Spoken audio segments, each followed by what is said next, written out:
I invited the entire family to my 78th birthday. Nobody came. Then, my daughter-in-law posted photos of the baby gender reveal with the caption, 200 guests, only close family, nobody to bother us. In that moment, I decided to send them a gift. I'm so happy you're here. Stick with me until the end, and drop the name of your city in the comments so I can see just how far this story has traveled. But let me start from the beginning, because the pain of that day didn't happen in a vacuum. It was the culmination of something that had been building for years, something I'd been too afraid to acknowledge. 3 weeks before my birthday, I sat at my kitchen table with a cup of tea and my address book, the same leather-bound book I'd used for decades. My handwriting had gotten shakier over the years, but I was determined to write each invitation by hand. Personal touches mattered, I believed. They showed love, intention, care. I started with Marcus, my son. You are cordially invited to celebrate Mom's 78th birthday, I wrote carefully. I mentioned the date, the time, how much it would mean to me to have him there. I sealed the envelope with the same care I'd used for his childhood birthday party invitations back when he actually got excited about family celebrations. Then Jennifer, my daughter-in-law. I chose my words even more carefully with her. Over the past 5 years, I'd learned to walk on eggshells around Jennifer. She had a way of twisting words, of finding offense where none was intended. Dear Jennifer, I wrote, I would be honored to have you join us for my birthday celebration. I added a note about how I hoped she was feeling well with the pregnancy, how excited I was about becoming a great-grandmother. My daughter Sarah got the next invitation. She lived 2 states away but had always been good about visiting for important occasions. At least, she used to be. The last few birthdays had been missed due to work conflicts, her kids' activities, various emergencies that seemed to crop up whenever family gatherings were planned. Then there were the others. My sister Helen, my nephew Robert and his family, a few close friends who'd known me for decades. By the time I finished addressing all the envelopes, my hand was cramping, but my heart felt full. A house full of people who mattered to me, sharing stories, laughing together. That's all I wanted. I drove to the post office the next day, handing each invitation to the postal clerk like I was delivering something precious, because to me they were. Each envelope carried not just an invitation, but hope. The RSVPs started coming in slowly. Sarah called first. Mom, I'm so sorry, but Tommy has a soccer tournament that weekend. You know how these things are scheduled months in advance. I did know.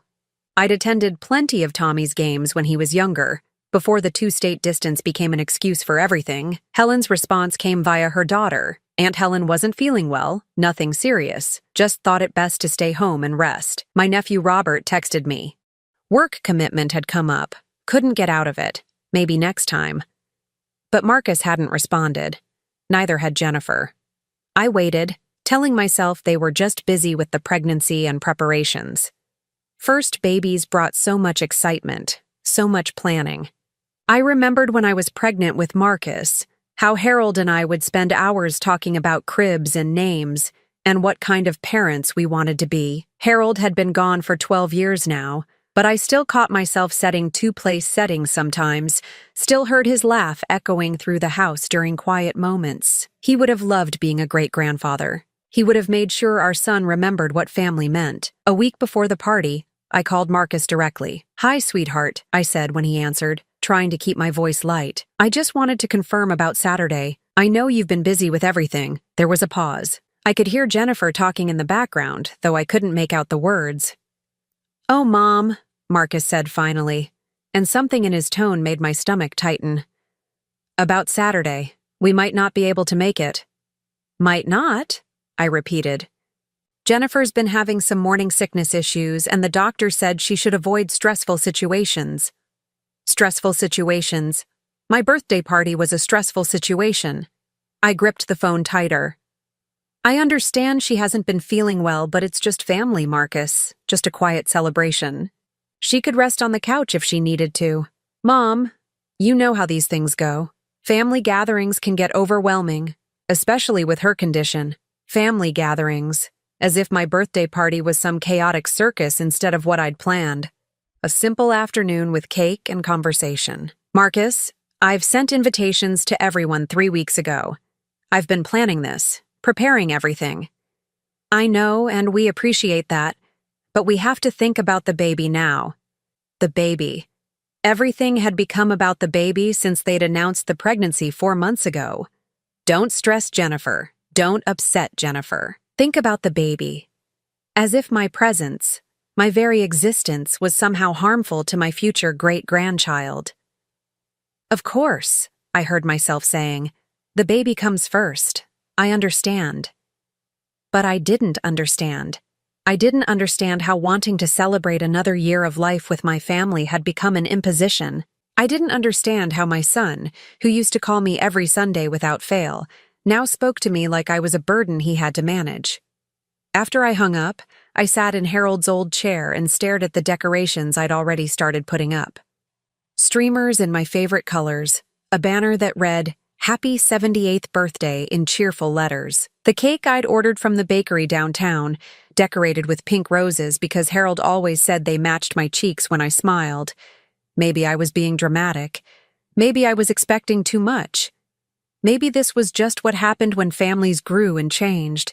Maybe 78 was too old to care about birthdays anyway. But Saturday morning, I got up early and finished decorating anyway. I arranged the flowers I'd bought, set out the good china, prepared the sandwiches and appetizers I'd planned. I told myself maybe Marcus would change his mind. Maybe Jennifer would feel better. Maybe someone would come. I put on my best dress, the navy blue one with the pearl buttons that Harold had complimented 20 years ago. I did my hair and put on lipstick and the earrings Marcus had given me for Christmas 3 years back, when gift-giving still felt thoughtful instead of obligatory. At 2 o'clock, the house was perfect. At 2:15, I sat on the couch and waited. At 2:30, I checked my phone for messages. Nothing. At 3 o'clock, I made myself a cup of tea and sat at the dining room table I'd set for 12 people. By 4 o'clock, I knew nobody was coming. I should have felt sad. I should have cried. Instead, I felt something much worse, a hollow emptiness that seemed to echo through every room of the house. This was my reality. At 78 years old, after raising children and loving grandchildren and building a life centered around family, I was sitting alone on my birthday. That's when I made the mistake of checking Facebook. Jennifer's post was at the top of my feed, uploaded just an hour earlier. The photos showed a beautiful backyard decorated in pink and blue, tables filled with elegant appetizers, clusters of laughing people holding champagne glasses. Jennifer glowed in the center of it all, her hand resting on her growing belly, surrounded by what looked like half the town. 200 guests, only close family, nobody to bother us, read the caption, followed by heart emojis and congratulations from dozens of people. I stared at those words until they blurred. Nobody to bother us, on my birthday. While I sat alone in my decorated house, they were celebrating new life with 200 people who mattered more than I did. I scrolled through the comments. Friends congratulating them, family members I recognized, people I'd known for years who had somehow become part of their close circle while I'd become nobody to bother with. That's when I saw him, Marcus, in the background of one photo, laughing at something someone was saying. He looked happier than I'd seen him in months, relaxed, free from the stress of having to manage his difficult mother. I set the phone down and looked around my empty house. The decorations that had seemed cheerful that morning now looked pathetic. The cake sitting untouched on the counter seemed like a monument to my own delusion. The carefully arranged place settings mocked me with their emptiness, but as I sat there, surrounded by the evidence of my irrelevance, something shifted inside me. The hollow emptiness began to fill with something else, something harder, something that had been building for years but that I'd been too polite, too hopeful, too maternal to acknowledge. They didn't just forget my birthday. They actively chose to exclude me while celebrating life with 200 other people. They didn't just neglect me, they erased me. I walked to Harold's old desk in the corner of the living room and pulled out the phone book. I found the number I was looking for and dialed carefully. Patterson and Associates, came the professional voice on the other end. "This is Priscilla Morrison," I said, my voice steadier than it had been all day. "I need to schedule an appointment with Mr. Patterson. It's regarding my estate planning." "Certainly, Mrs. Morrison. When would be convenient for you?" I looked around my empty house, at the birthday celebration that never was, at the life I'd built that seemed to matter so little to the people I'd built it for. Monday morning, I said. First thing Monday morning.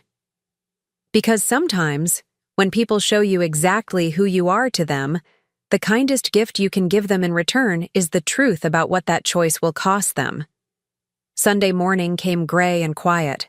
I woke up in Harold's old chair where I'd fallen asleep, still wearing my birthday dress. The decorations hung limply from the ceiling, and the untouched cake sat on the counter like evidence of a crime I couldn't quite name yet. I made coffee with shaking hands, not from age, but from something deeper. As I sat at the kitchen table, my mind kept circling back to that Facebook post, "Nobody to bother us." The words had lodged themselves in my chest like a splinter, working deeper every time I breathed.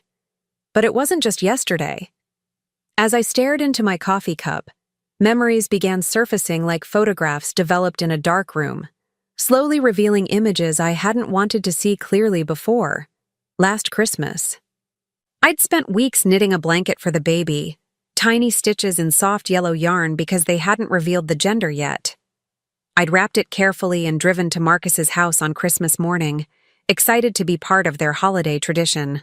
When I arrived, Jennifer answered the door in her pajamas. "Oh, Priscilla," she'd said, not moving aside to let me in.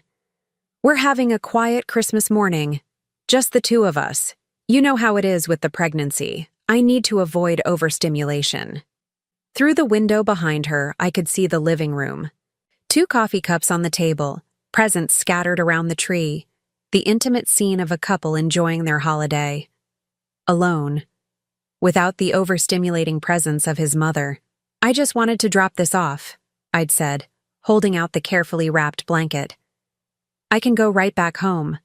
Jennifer had taken the gift with a smile that didn't reach her eyes. "That's so thoughtful. We'll open it later when we're doing family gifts." Family gifts. I wasn't family, apparently. I was something separate, something that required management and scheduling.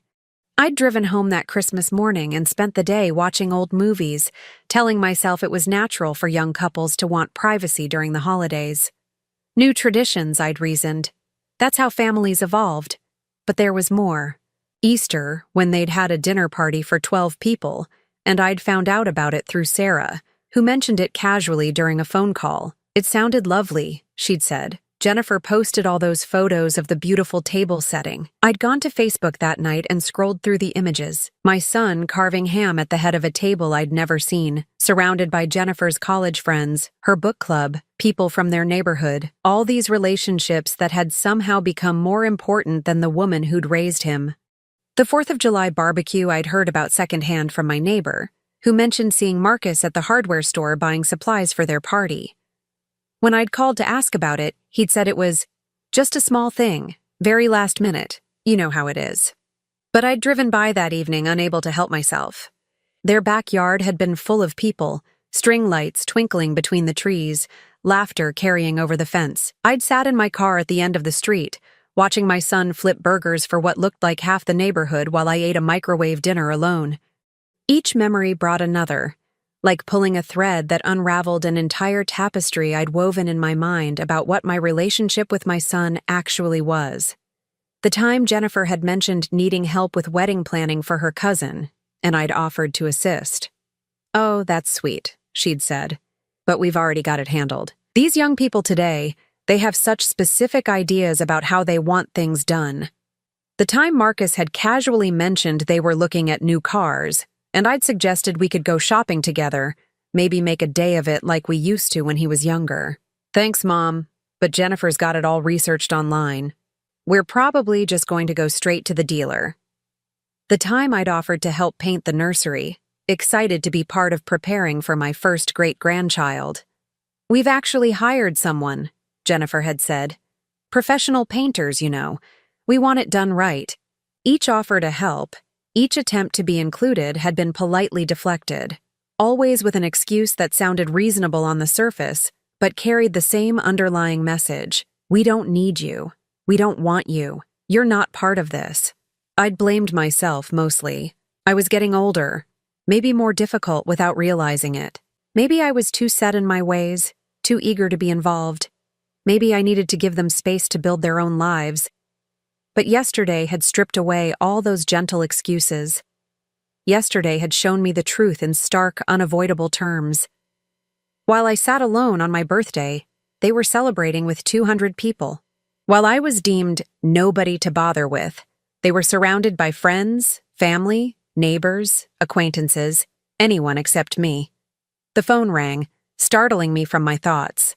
Marcus's name appeared on the caller ID. For a moment, I considered not answering, but curiosity won. "Hi, Mom," he said, his voice carrying that careful tone he'd developed over the past few years. The tone he used when he had to manage me. "How was your birthday?" "How was my birthday?" I stared at the decorations still hanging from my ceiling. "It was quiet," I said. "That's probably good. You deserve to relax on your special day." Relax! As if choosing to spend my birthday alone had been a preference rather than an abandonment. "Marcus," I said slowly, "did you see Jennifer's Facebook post yesterday?" There was a pause. A long one. "What post?" He knew exactly what post. I could hear it in the careful blankness of his voice. "The gender reveal party." Another pause. "Oh, that. Yeah. It was just a small thing that got out of hand.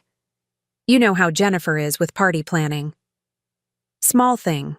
200 people." "It looked lovely," I said. "Yeah, it was nice.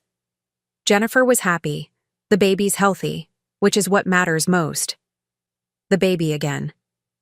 Everything always came back to the baby, as if my desire to be included in my family's life was somehow a threat to an unborn child. "Marcus," I said, and I could hear something new in my own voice, something that had crystallized overnight. "We need to talk." "Sure, Mom. What about?" "Not over the phone. I think it's time we had an honest conversation about where things stand." "Where things stand?" He sounded genuinely confused, as if the systematic exclusion of his mother from his life was so natural he hadn't even noticed it happening. "I'll call you later in the week to arrange something," I said, "after I've had time to think." "Mom, is everything okay? You sound different." "Different." Yes, I supposed I did sound different, because something fundamental had shifted in the space between my empty birthday party and this phone call. The woman who had spent years making excuses for her family's neglect was gone. In her place was someone who had finally seen the pattern clearly. "I'm fine, Marcus. I'll talk to you soon." After I hung up, I walked through my house, really looking at it for the first time in months. Photos of Marcus covered every surface. His school pictures, graduation photos, wedding pictures with Jennifer, photos of him as a child, when his face would light up every time I walked into a room. When I was the most important person in his world, and he was the center of mine. But there were no recent photos of us together. I couldn't remember the last time someone had taken a picture of Marcus and me. At his wedding, maybe? 3 years ago, when I'd still believed I was an important part of his life. I picked up one photo from his college graduation. I was standing beside him, my arm around his shoulders, both of us beaming at the camera. I remembered that day so clearly. How proud I'd been, how excited for his future, how certain I'd been that no matter what life brought, we'd always have each other. That woman in the photo looked so hopeful, so naive. She had no idea that her son was already beginning to see her as an obligation rather than a blessing. She couldn't have imagined that the daughter-in-law she'd welcomed with open arms would systematically work to erase her from their lives. I set the photo down and walked to Harold's desk. The appointment with Mr. Patterson wasn't until Monday morning, but I could start preparing now. I pulled out a legal pad and began making notes. Not about money or possessions. Those were just details. But about what I'd finally understood. My family had made their choice. They'd chosen their comfort over my inclusion. They'd chosen their new relationships over our history. They'd chosen to see me as a burden rather than a blessing. Now it was time for me to make my choice. And for the first time in years, I was going to choose myself. Monday morning arrived with the kind of crisp autumn air that used to fill me with energy. Today, it felt like a beginning. I dressed carefully in my best navy suit, the one Harold had always said made me look formidable. I was going to need to be formidable today, Mr. Patterson's office hadn't changed much in the 15 years since Harold and I had first established our wills. Same mahogany furniture, same law books lining the walls, same smell of leather and old paper that suggested serious business was conducted here. "Mrs. Morrison," James Patterson said, rising from behind his desk. He was older now, grayer, but his handshake was still firm and his eyes still sharp. "It's good to see you, though I was surprised by your call. Is everything all right?" I settled into the familiar leather chair across from his desk. "I need to make some changes to my will, James. Significant changes." He pulled out a thick file folder with my name on it.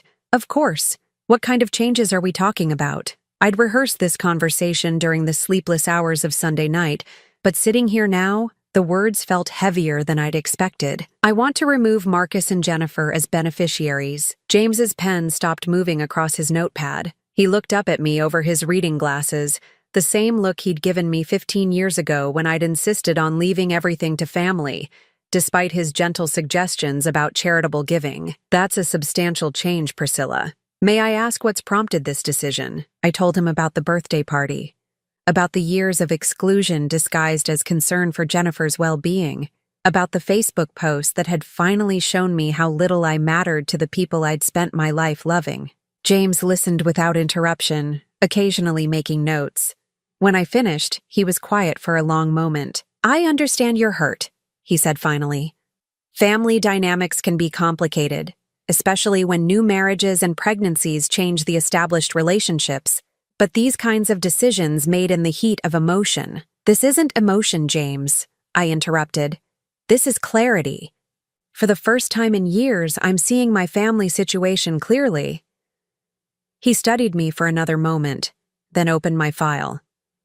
"Let's talk about what you want to do instead. Have you thought about alternative beneficiaries?" I had thought about it. All Sunday night, in fact. "I want to establish a trust fund for the baby. The child should have financial security for education, but the parents shouldn't be able to access it until the child turns 25. "That's certainly possible. What about the rest of your estate?" "I need time to research some options. Charities, maybe. Organizations that actually help people instead of excluding them." James nodded, making more notes. "We can draft a preliminary document with the trust for your great-grandchild and leave the remainder in a temporary holding pattern until you decide on final beneficiaries. That gives you time to be certain about these changes." As we worked through the details, I felt something I hadn't experienced in years: control. For so long, I'd let other people's comfort determine my choices. Now I was making decisions based on my own values, my own sense of what was right. "There's one more thing," I said as we wrapped up. "I want this kept completely confidential until after the baby is born. I don't want this to be seen as manipulating their pregnancy experience." Of course, client confidentiality is absolute. I left the law office feeling lighter than I had in months, but also strangely empty. Like I'd just amputated a limb that had been causing me pain for so long, I'd forgotten what it felt like to be whole. That afternoon, I did something I hadn't done in years. I called my old friend Dorothy, who'd moved to Florida after her husband died. We'd fallen out of touch when I'd become so focused on trying to maintain my relationship with Marcus and Jennifer. "Priscilla!" Dorothy's voice was warm with surprise. What a wonderful surprise. "How are you, honey?" We talked for 2 hours, about her grandchildren who visited every month, about the book club she'd joined, about the volunteer work she was doing at a local hospital. Her life sounded full, meaningful, connected to people who valued her presence. "What about you?" she asked. "How are Marcus and that wife of his? When's the baby due?" I found myself telling her the truth. Not the sanitized version I usually gave people, but the real story of isolation and exclusion. Dorothy listened with the kind of attention I'd forgotten people could give. "Oh, sweetheart," she said when I finished. "I'm so sorry. But you know what? Sometimes families need to earn their place in our lives, blood relation or not." After we hung up, I realized how long it had been since anyone had asked about my well-being without immediately redirecting the conversation to more important topics like Jennifer's morning sickness or Marcus's work stress. That evening, I decided to do more research. If I was going to see my situation clearly, I needed all the information available. I opened my laptop and went to Facebook, something I rarely did anymore except to see photos of my family's life that I wasn't part of. But tonight I wasn't looking for current posts. I was looking for patterns. I scrolled back through months of Jennifer's posts. Birthday parties for her friends, dinner parties at their house, holiday celebrations, beach trips, weekend getaways, a steady stream of social activities, all photographed and shared with careful captions about wonderful friends and chosen family and perfect evenings. I wasn't in any of them. Not one. I found photos from Marcus's last birthday party. 8 months ago, a surprise party Jennifer had organized at their house. 30 people, according to the comments. Colleagues from his work, friends from college, neighbors, Jennifer's book club. A beautifully decorated backyard, a custom cake, Marcus looking genuinely delighted by the celebration. I hadn't even known about it until I'd called him the next day to wish him happy birthday, and he'd mentioned that Jennifer had thrown him a little party with a few friends. I kept scrolling. Mother's Day from 2 years ago. Jennifer had posted a photo of flowers and a card with the caption, "From my wonderful husband, celebrating me as the mother of his future children." Below it, dozens of comments from friends congratulating her, talking about what a thoughtful husband Marcus was. No mention of his actual mother. No photo of flowers from him to me. In fact, I couldn't remember receiving flowers from Marcus for Mother's Day in years. When had that stopped? When had I stopped being worthy of acknowledgement as a mother on the day specifically designed to honor mothers? I found the photos from their last anniversary dinner. A fancy restaurant, wine, romantic lighting. 2 years of perfect marriage with my soulmate, the caption read. The comments were full of heart emojis and congratulations on their happiness. I remembered that night. I'd called Marcus that morning to wish them a happy anniversary, and he'd mentioned they were going out to dinner. I'd offered to babysit if they ever needed it for future date nights, and he'd said, "Thanks, Mom, we'll keep that in mind," in the tone people use when they're acknowledging an offer they'll never accept. But it was the Christmas photos that really drove the point home. Last Christmas, the one where Jennifer had been too overstimulated to let me inside on Christmas morning, had actually been followed by a large gathering that same evening. 15 people around their dinner table, everyone dressed up, multiple courses, wine glasses, the works. The caption read, "Christmas dinner with our chosen family. So grateful for the people who make life beautiful." Chosen family, people who make life beautiful. While his actual mother had spent Christmas alone, eating a frozen dinner and watching old movies. I closed the laptop and sat back in Harold's chair, finally understanding something that had been nagging at me for months. This wasn't about Jennifer's pregnancy sensitivities or their need for space as a young couple. This was about a deliberate construction of a life that didn't include me. They hadn't gradually drifted away from me. They had actively built a social world where I didn't exist, then convinced themselves that my absence was natural, even necessary. They had rewritten the story of our family to cast me as the outsider, the burden, the person who needed to be managed rather than included. The next morning, I called Sarah. My daughter had been distant lately, but I'd assumed it was just the usual struggles of raising teenagers 2 states away. Now I wondered if there was more to it. "Mom," she said when she answered, and I caught the slightly wary tone that had become familiar in my children's voices. "How are you?" "I'm fine, sweetheart. I was wondering if you could tell me something honestly. Have Marcus or Jennifer said anything to you about me? About my behavior or problems they've been having with me?" There was a long pause. Too long. "Mom, why would you ask that?" "Because I'm starting to realize there are conversations happening about me that I'm not part of, and I need to know what's being said." Another pause. Then, in a rush, "Jennifer mentioned that you've been calling a lot lately. That you seem lonely and maybe a little too dependent on them for social interaction. She's worried about you, but also worried about setting healthy boundaries with the baby coming." My chest tightened. "When did she tell you this?" "A few months ago. She said they were trying to help you develop other friendships, other interests, That's why they were encouraging you to join that senior center. Remember? I remembered. Jennifer had mentioned the senior center several times, always framing it as concern for my social well-being. But now I understood what it really was. It was a way to redirect my attention away from them, to make my loneliness someone else's problem. Sarah, did it ever occur to you that maybe I call Marcus because he's my son and I love him? Not because I'm pathologically dependent? Mom. She sounded uncomfortable now. I think everyone just wants what's best for you. Everyone. My own daughter had been discussing my mental state and social needs with my daughter-in-law, and they'd all agreed that the problem was me. Too needy. Too lonely. Too much. After I hung up, I sat in my kitchen staring at the phone. The picture was becoming devastatingly clear. Jennifer hadn't just excluded me from their social life. She'd created a narrative about me that justified that exclusion.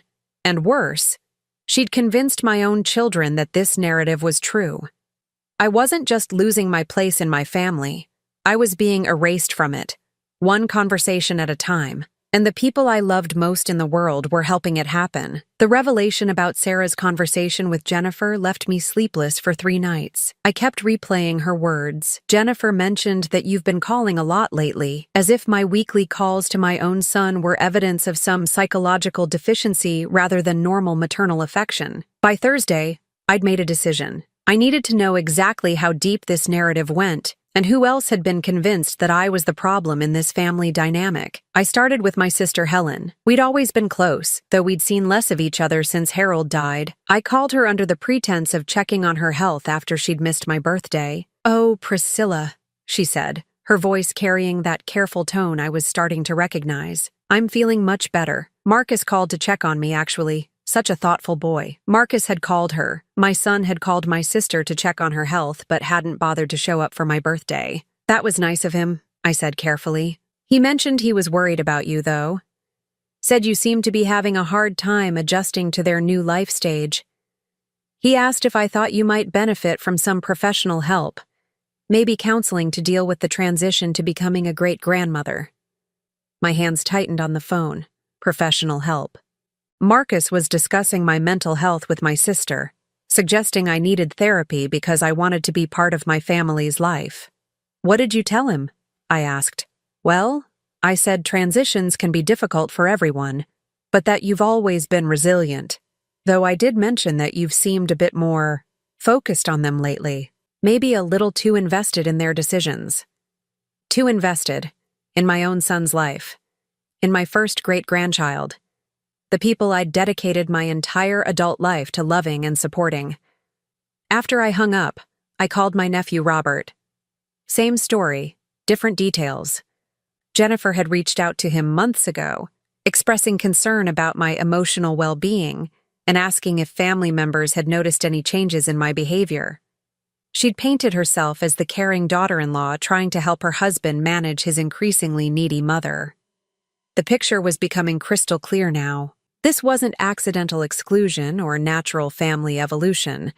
This was a calculated campaign to reframe me as the problem while positioning Jennifer as the solution.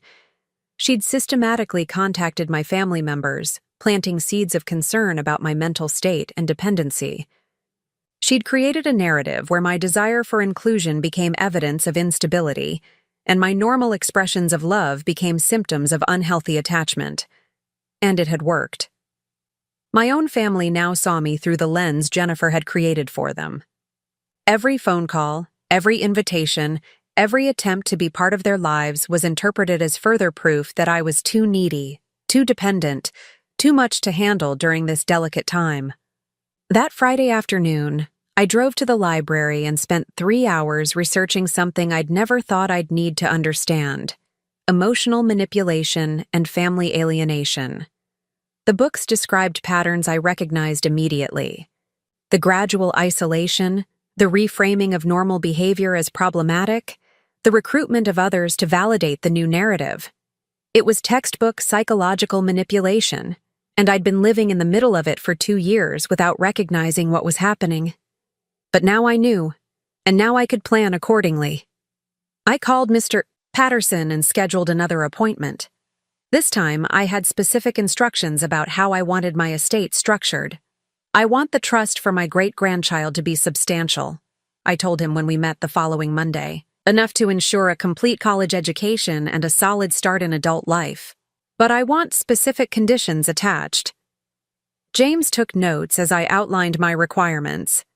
The child would receive the first distribution at age 18 for college expenses, but only if they personally contacted me or my designated representative to request the funds.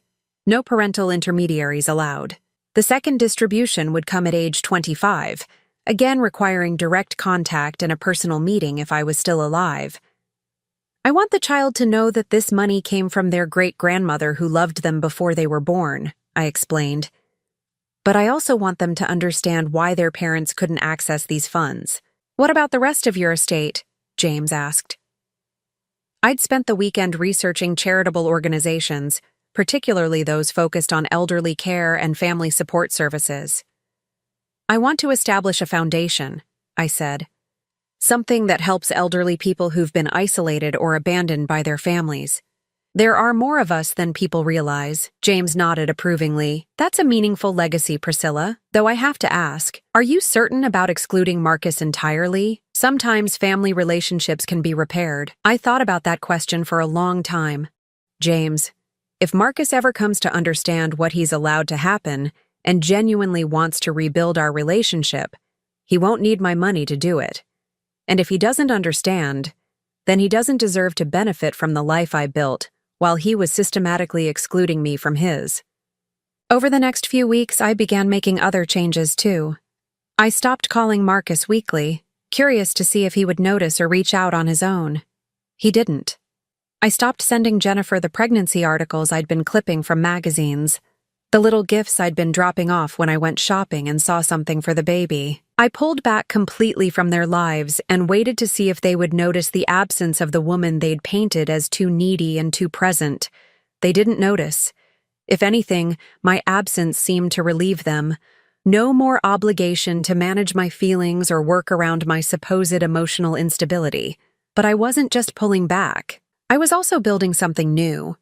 I reconnected with Dorothy and several other old friends I'd neglected during my years of focusing primarily on family. I joined a book club at the library. I started volunteering at a local nursing home, reading to residents who reminded me of myself, people with stories to tell and love to give, but no one left who wanted to listen. The volunteer work was particularly eye-opening.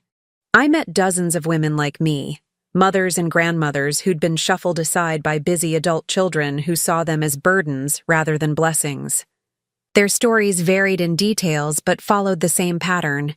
Gradual exclusion disguised as concern for their well-being, family narratives that painted them as too demanding or too fragile, adult children who had convinced themselves that neglect was actually kindness.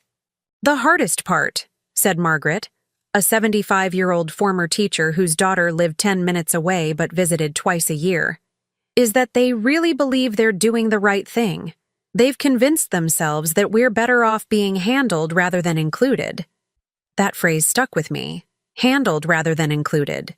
That's exactly what had been happening to me for the past 2 years. 6 weeks after my birthday, Jennifer posted an announcement on Facebook. They'd chosen a name for the baby. Emma Rose, if it was a girl. James Harold, if it was a boy. The middle name caught my attention immediately. Harold, my late husband's name. My son was planning to name his child after his father, but I learned about it from a Facebook post, not from a phone call or a personal conversation. Even something as significant as naming their child after his father wasn't worthy of direct communication with me. I stared at that post for a long time, remembering how excited Harold had been when Marcus was born, how he'd held that tiny baby and talked about all the things he wanted to teach him, all the adventures they'd have together. Harold had died when Marcus was 25, but they'd had a beautiful relationship built on genuine affection and respect. Now Marcus was potentially naming his son after a man who had modeled loving, inclusive family relationships, while simultaneously excluding that man's widow from any meaningful role in the child's life. The irony was devastating. That night, I called Mr. Patterson one more time. "I want to add something to the trust conditions," I told him. What kind of addition? If they name the baby after my late husband, I want a letter included with the trust documents. A letter from Harold's perspective, explaining what family meant to him and what he would think about his son's choices. Priscilla, are you sure you want to include something that personal and potentially confrontational? I thought about Harold's values, about the way he'd treated his own elderly mother with such patience and inclusion right up until she died, about how he'd always made sure I felt valued and heard, even when we disagreed. It's not confrontational, James. It's educational. That baby deserves to know what kind of man he's named after. And my son needs to understand how far he strayed from his father's example. As I hung up the phone, I felt something I hadn't experienced in months. Peace. Not happiness. The situation was too sad for happiness. But a deep, settled peace that comes from finally taking action aligned with your values, instead of constantly adjusting your values to accommodate other people's comfort. I was no longer trying to earn my place in a family that had already decided I didn't deserve one. Instead, I was creating a legacy that reflected my true worth, even if my family couldn't see it. And in a few months, when that baby was born, they were going to receive a gift that would change everything. A gift that would show them exactly what their choices had cost them and exactly what they'd thrown away when they decided I was nobody worth bothering with. The call came on a Tuesday morning in March while I was having breakfast with Dorothy, who'd driven up from Florida for a week-long visit. We'd spent the previous evening laughing until our sides hurt, sharing stories about our volunteer work and the new friendships we'd both built. I felt more like myself than I had in years. My phone rang just as Dorothy was telling me about her grandson's upcoming wedding, which she was helping to plan because they actually want my input. Imagine that. Mom? Marcus's voice was tight with excitement and exhaustion. The baby's here. Emma Rose. She's perfect. Emma Rose. A girl, named after no one I knew, with my husband's name relegated to what would have been a boy. I felt a pang of something, not quite sadness, but a recognition of another small exclusion in the grand pattern of my erasure. Congratulations, I said, and I meant it. Despite everything, a new life was always worth celebrating. How is Jennifer? She's tired, but doing great. The delivery was longer than expected, but everything went perfectly. Emma's 7 pounds, 2 ounces, and she has Jennifer's nose and my eyes. Dorothy watched my face carefully as I took in this information. She knew the whole story by now, had listened to months of updates about my family's systematic exclusion of me from their lives. I'm so happy for you both, I said. She sounds beautiful. Mom, I know things have been complicated lately, but Jennifer and I would love for you to meet Emma, maybe this weekend? This weekend. After months of being too much trouble to include in their lives, I was suddenly being granted permission to meet my great-granddaughter. The timing wasn't coincidental. They were probably exhausted, overwhelmed with a newborn, and suddenly remembering that grandparents could be useful for support during this transition. I'd like that very much, I said. Just let me know what time works best for Jennifer. After I hung up, Dorothy reached across the table and squeezed my hand. How are you feeling about this? I considered the question carefully. Happy about the baby, sad about everything else, and ready to give them the gift I've been preparing. That afternoon, I drove to the bank and retrieved the documents from my safety deposit box. Mr. Patterson had done beautiful work. The trust papers were bound in elegant folders, with separate envelopes containing the letters I'd written for different scenarios. One for if they named the baby James Harold, which would have included Harold's perspectives on family values. One for if they chose other names, which focused on my hopes for Emma's future and my sadness about the circumstances that had led to this arrangement. I also had a third envelope, one Mr. Patterson didn't know about. Inside was a letter I'd written to Marcus and Jennifer, explaining exactly how their behavior had appeared from my perspective and what it had cost them. Not angry or accusatory, just factual. Sometimes the truth needed to be spoken clearly, even when it was uncomfortable. Saturday morning, I dressed carefully in a soft blue dress that Harold had always said brought out my eyes. I wanted to look like the loving great-grandmother I was. not the burdensome old woman they'd convinced themselves I'd become. I tucked the trust documents into my purse along with a small gift I'd crocheted for Emma, a tiny white blanket with her initials embroidered in pale yellow thread. Marcus and Jennifer's house looked the same as always, but felt different as I approached the front door. This was probably the last time I'd stand on this threshold as a family member. After today, I'd be something else entirely, a consequence they'd have to live with. Jennifer answered the door, looking exhausted but radiant in the way new mothers do. She was holding a tiny bundle wrapped in pink, and despite everything that had happened between us, my heart melted at the sight. "Priscilla," she said, her voice softer than it had been in months. "Come in. She's been sleeping for the past hour, but she should wake up soon." The living room was scattered with baby gear, bouncy seats, blankets, flowers from well-wishers. I counted at least a dozen flower arrangements, evidence of all the people who'd reached out to celebrate Emma's arrival. I wondered if any of them were from people who'd attended my empty birthday party. Marcus appeared from the kitchen carrying coffee. He looked older, more serious, like becoming a father had added weight to his shoulders. "Mom, thanks for coming. We really wanted you to meet her." We sat down together on the couch, and Jennifer carefully transferred Emma into my arms. She was perfect. Tiny features, wisps of dark hair, that newborn sweetness that makes your chest tight with love. I felt tears prick my eyes as I held her, thinking about all the moments like this I'd imagined sharing with my family. "She's absolutely beautiful," I whispered, running my finger along her soft cheek. "You must be so proud." "We are," Marcus said. "It's been incredible, but also overwhelming. We had no idea how much work it would be." "The first few weeks are the hardest," I said, remembering his own infancy after Harold and I had brought him home from the hospital. "But you'll find your rhythm." We talked for about an hour, the conversation surprisingly easy. Jennifer seemed genuinely grateful for my presence, asking questions about Marcus's early months, accepting advice about feeding schedules and sleep patterns. For a moment, I let myself imagine that maybe things could change now. Maybe becoming parents would help them understand the depth of a parent's love and the pain of exclusion. But then Jennifer's phone rang, and I heard her talking to someone about having all the grandparents over next week for a big family dinner. All the grandparents.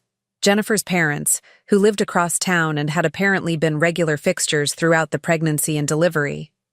I was a singular grandmother, being managed separately from the family activities that mattered. "I should probably go," I said, after she hung up. "I don't want to overstay my welcome and you both need rest." "Actually, Mom," Marcus said, "there's something we wanted to talk to you about. Jennifer's parents are going to be helping out a lot over the next few months, and we were thinking maybe you could coordinate with them. You know, so there's not too much overlap. Too many people who loved this baby trying to be part of her life at the same time. I needed to be scheduled, managed, coordinated, so I wouldn't interfere with the grandparents who actually mattered." "Of course," I said calmly. "I understand completely." I handed Emma back to Jennifer and reached into my purse. "Before I go, I have something for you. For Emma, actually." I pulled out the small crocheted blanket first. "This is just something little I made for her." Jennifer accepted it with appropriate appreciation, though I could see her mentally categorizing it as the kind of homemade gift that would get tucked away in a closet. Then I pulled out the trust documents. "And this is something more substantial." Marcus looked puzzled as I handed him the elegant folder. "What is it?" "A trust fund for Emma's education and future. It's quite substantial, enough to pay for any college she wants to attend and give her a solid financial start in adult life." Both of their faces lit up with surprise and gratitude. "Mom, that's incredibly generous," Marcus said. "You didn't have to do that." "I wanted to," I said simply. "Every child deserves security and opportunities." Jennifer was already opening the folder, scanning the first page of legal documents. Her expression shifted as she read, confusion replacing excitement. "I don't understand some of this language. What does this part mean about direct beneficiary contact?" "It means Emma will need to contact the trust administrators directly when she's ready to access the funds. First at 18 for educational expenses, then at 25 for the remainder. But we're her parents, Marcus said, looking up from the documents. Wouldn't we handle that kind of thing for her? Not according to the trust terms. This is Emma's money, not yours. She'll be the only one authorized to access it. I could see them processing this information, trying to understand why I'd structured it this way. Jennifer flipped to the second page, then the third, her frown deepening. There's also a letter in there, I added, for Emma to read when she's old enough to understand. It explains where the money came from and why I set up the trust the way I did. What kind of letter? Marcus asked, his voice taking on that careful tone I'd learned to recognize. A letter from her great-grandmother who loved her before she was born, but won't be part of her life because her parents found me too inconvenient to include in their family. The silence that followed was thick with shock and dawning understanding. Jennifer's face had gone pale, and Marcus looked like I'd slapped him. "Mom, what are you talking about?" Marcus finally managed. I stood up, smoothing down my dress, feeling calmer than I had in months. "I'm talking about being excluded from your lives for the past 2 years. I'm talking about missing every celebration, every milestone, every opportunity to be part of your family because I was deemed too needy, too demanding, too much trouble to accommodate. That's not. We never said you were too much trouble," Marcus stammered. "You didn't have to say it, you just lived it." 200 people at your gender reveal party while I sat alone on my 78th birthday. Family dinners I learned about through Facebook. Holidays I spent alone while you celebrated with people who mattered more than I did. Jennifer had been reading more of the trust documents, and her face was getting paler by the minute.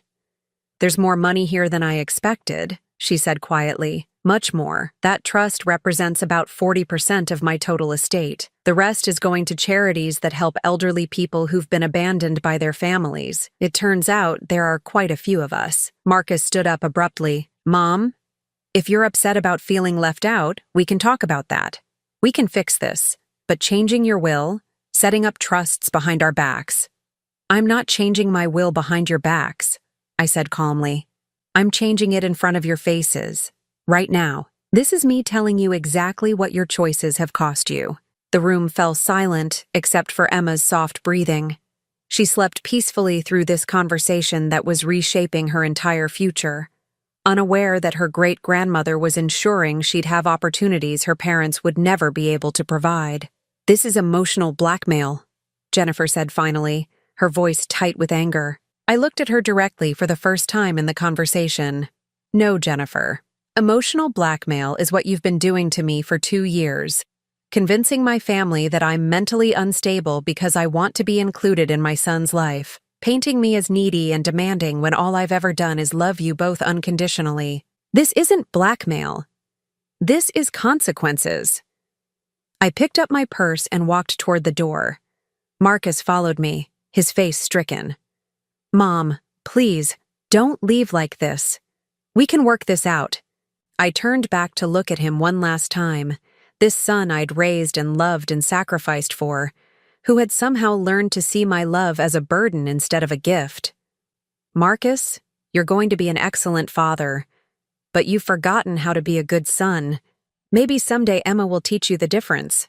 I walked out of their house and drove home through streets that seemed brighter somehow, like someone had turned up the contrast on the whole world. Behind me, I'd left a family grappling with the reality that actions have consequences, and that the elderly woman they'd dismissed as inconsequential had just ensured their daughter's future while making their own significantly more complicated. It wasn't revenge, it was justice, and for the first time in 2 years, I felt like myself again. 6 months later, I was sitting on my back porch watching the sunset when Dorothy called from Florida. She'd become my closest confidant through this entire transformation, and our weekly calls had become the highlight of my week. "How are you holding up?"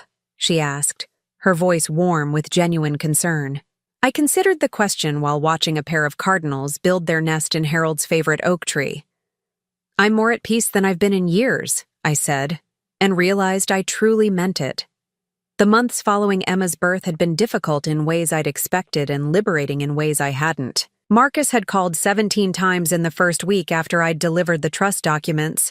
His messages had evolved from angry to pleading, to confused, to hurt, cycling through every emotion except understanding. Jennifer had tried a different approach.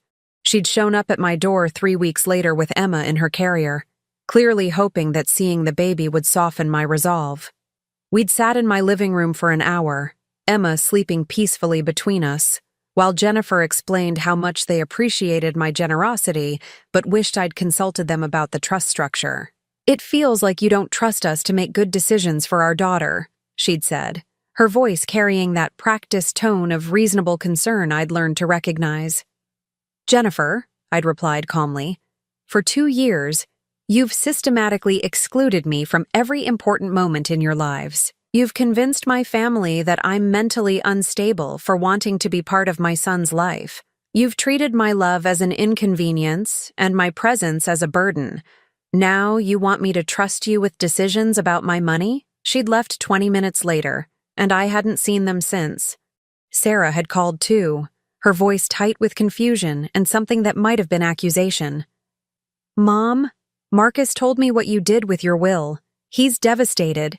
He says you're punishing them for normal boundary setting." "Normal boundary setting," I'd repeated. "Is that what he calls it when a mother isn't invited to her son's celebrations but 200 other people are?" The conversation had been painful, but clarifying. Sarah still couldn't see past the narrative Jennifer had created about my emotional instability. In her mind, I was an elderly woman having an overreaction to reasonable family dynamics. She couldn't understand that what looked like boundary setting from the inside looked like systematic exclusion from the outside, but not everyone had bought into Jennifer's version of events. My nephew Robert had called a month after Emma's birth, his voice careful but kind.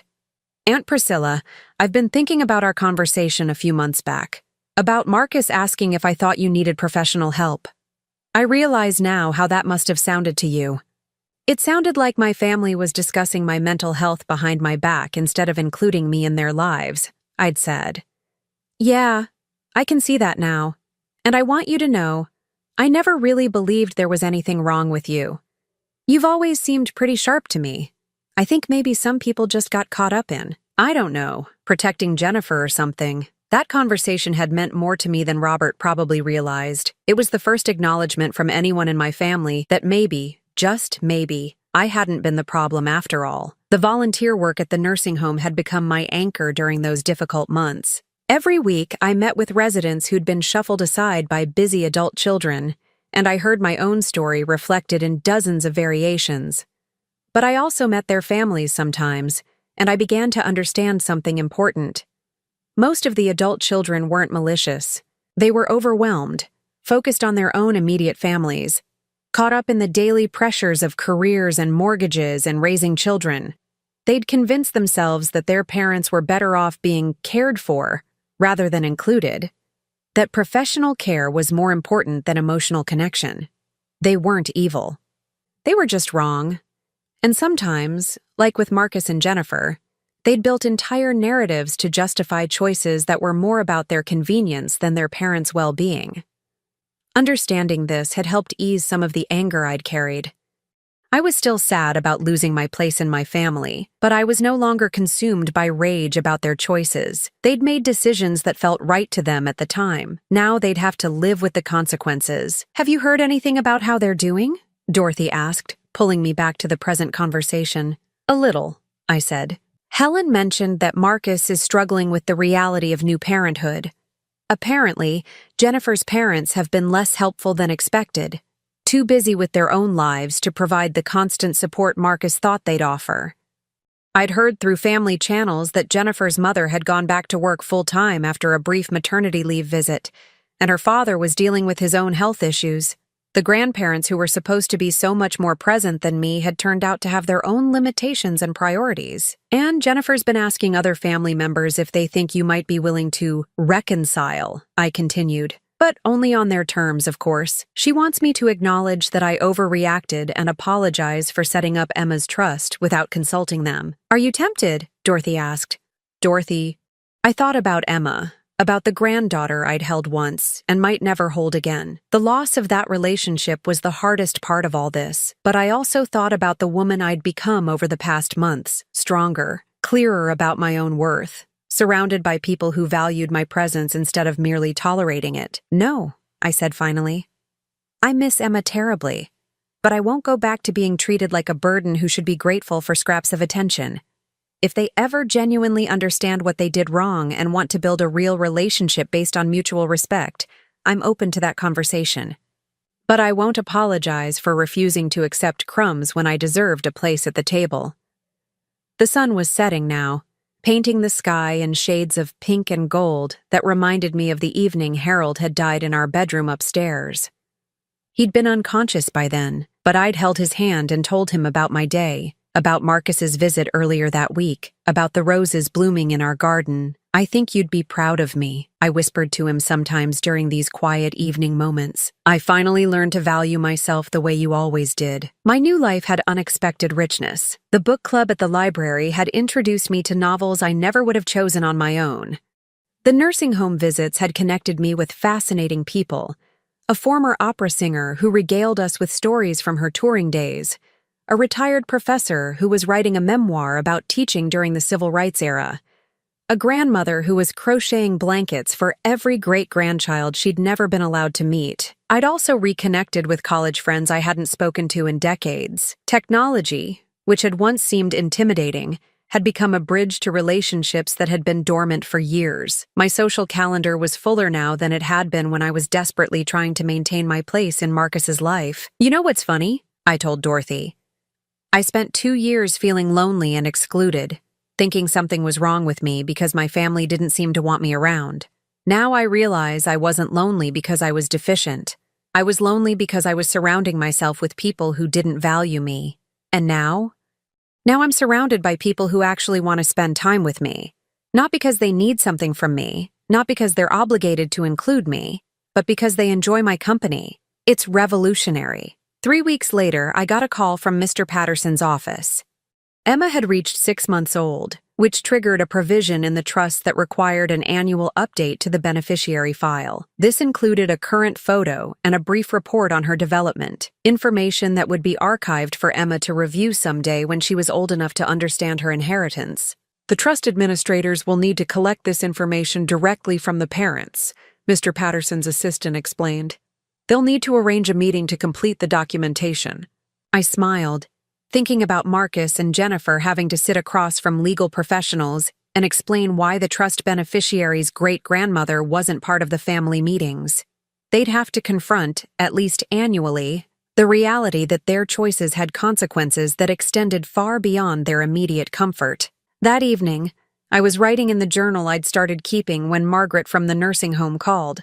She was the 75-year-old former teacher whose daughter visited twice a year, despite living 10 minutes away. "Priscilla," she said, her voice excited. "You'll never guess what happened. My granddaughter called me today. She's 18 now, starting college next month, and she wanted to have lunch with me to talk about family history for a project she's doing." "That's wonderful, Margaret. But here's the thing. During our conversation, she asked me why she sees me so rarely. She said she'd always wondered but never asked, so I told her the truth. About her mother's claims that I was too frail for regular visits, too set in my ways to understand modern parenting, too much work to include in family activities. I held my breath, hoping this story had a happier ending than most of the ones I'd heard at the nursing home. And you know what she said? She said that sounded like complete nonsense to her. She asked if she could start visiting me regularly, maybe every couple of weeks. She wants to learn how to cook some of the recipes her mother never learned, wants to hear stories about her grandfather before he died. Margaret, that's incredible. She also said something that reminded me of your situation. She said sometimes parents get so focused on protecting their children that they forget their children might actually want relationships with their grandparents, that maybe her mother's protection had deprived her of something valuable. After we hung up, I thought about Emma, now 6 months old, growing up in a house where her great-grandmother was spoken of as someone who'd been unreasonable and difficult. But someday, when Emma read the letter I'd left for her in the trust documents, She'd get to hear my version of events, too. She'd understand that she'd had a great-grandmother who loved her enough to ensure her future even when her parents couldn't see past their own comfort. Maybe she'd want to know more about the woman who'd provided for her education. Maybe she'd be curious about the great-grandfather she was indirectly named after, and the love story that had shaped the family she'd been born into. Maybe she'd wonder why her parents had found it so difficult to maintain a relationship with someone who'd only wanted to love them. Or maybe she wouldn't. Maybe she'd side with her parents' version of events and see me as the difficult old woman who'd caused unnecessary drama during her early months of life.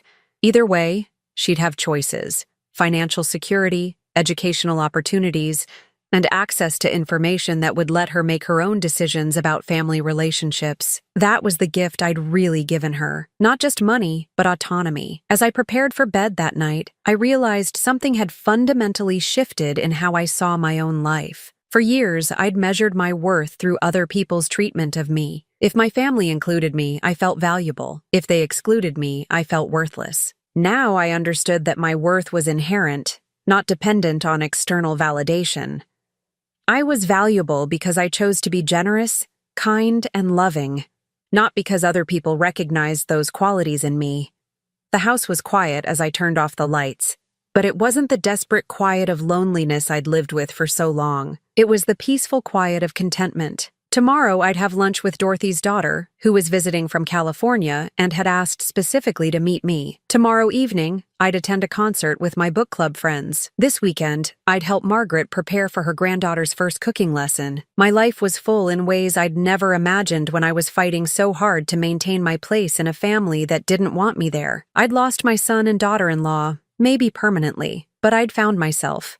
And in 18 years, when Emma opened that trust fund and read my letter, she'd learn about a great-grandmother who'd loved her enough to choose dignity over desperation, who'd built a legacy based on principles instead of placating, and who'd discovered that sometimes the most loving thing you can do is refuse to accept less than you deserve. That knowledge would be waiting for her, along with the financial security to make her own choices about what kind of family relationships she wanted to build. It was the best gift I could give her. The gift of knowing that love doesn't require you to make yourself small, and that true family isn't about blood relations, it's about people who choose to value each other genuinely. I'd finally learned that lesson myself, and I'd never been more at peace. Now, I'm curious about you who listen to my story. What would you do if you were in my place? Have you ever been through something similar? Comment below. And meanwhile, I'm leaving on the final screen 2 other stories that are channel favorites, and they will definitely surprise you. Thank you for watching until here.